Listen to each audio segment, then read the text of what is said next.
ঠক ঠক শব্দে তৈরি হচ্ছে হারিয়ে যাওয়া দেশীয় বাদ্যযন্ত্র। সারিবদ্ধভাবে বসে কাঠ দিয়ে এভাবেই তৈরি করা হচ্ছে বাদ্যযন্ত্র ঢাকঢোল। মানিকগঞ্জের ঘিওর উপজেলার বালিয়াখোড়া গ্রামের প্রায় ৩৫টি বাড়িতে চলে এমন ঢাকঢোল তৈরির কর্মযজ্ঞ।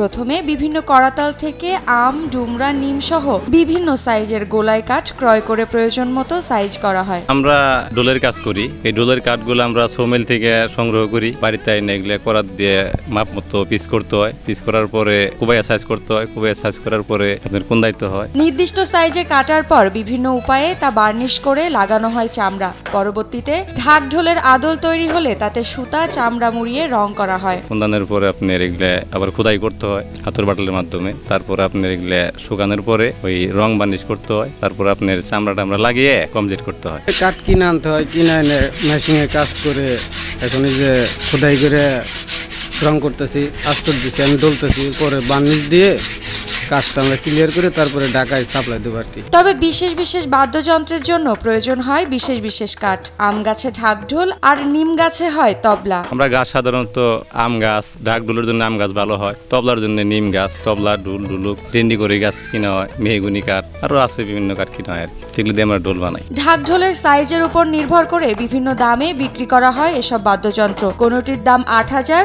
আবার এই একই ঢোল ঢাকায় ১২ থেকে ১৫,০০০ টাকায় বিক্রি হয় বলে দাবি কারিগরদের। কেবল খিরুন লাগাইতেছি, রং করব, তারপরে ঢাকা নিয়ে পাইকারি দেয় বিক্রি করি। সাধারণত আমরা এগুলো ঢাকায় শাকারি বাজারে বেশিরভাগ পাইকারি সেল হয়। তারপরে খুচরাও কিছু বিক্রি হয় আর কি, কাস্টমারের হাতে সরাসরি দেওয়া হয়। এগুলোর দাম বিভিন্ন রেট আছে। যেমন আম কাঠের একটা ডোল নিতে গেলে পরে আপনার ৮,০০০, ১০,০০০ কমপ্লিট আর কি। আর ঢাক নিতে গেলে ১২,০০০, ১৪,০০০, ১৫,০০০ সাইজ বুঝে আর কি। স্থানীয়ভাবে তৈরি এসব ঢাকঢোলের কদরও রয়েছে বেশ। কারিগরদের হাতে তৈরি এসব বাদ্যযন্ত্র চলে যায় ঢাকা সহ দেশের বিভিন্ন প্রান্তে। ৩৫ ঘর আছে আমরা করে, অনেকেই কতজনের দোকানে থাকে, কতজন বাড়ি কাজ করে। ব্যবসা এখন বর্তমানে একটু সিজন কম, আগের মতো নাই। আগে যে আসছিল যে ব্যবসাটা, এই ব্যবসাটা নাই এখন। তবে বর্তমানে ন্যায্য মূল্য পাচ্ছেন না বলে দাবি সংশ্লিষ্টদের। ফলে কেউ কেউ পারিবারিক পেশা ধরে রাখার চেষ্টা করলেও অনেকেই পেশা বদলে চলে যাচ্ছেন অন্য কাজে। আগে দাদাই করতো, বাবাই করতো, এখন সেই কাজটা আমরাও এখানে কাজটা ধরে রাখছি।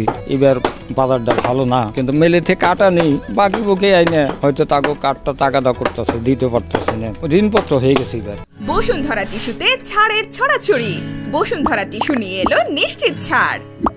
এদিকে সরকারিভাবে সুদবিহীন ঋণ দিলে এই শিল্পকে আরো প্রসারিত করা সম্ভব বলে জানান ঢুলিরা। আমাকে যদি হয়তো নুনটা দিত, হয়তো সুদটা মাফ করে, তাহলে আমরা হয়তো একটু চলা পারতাম আর কি।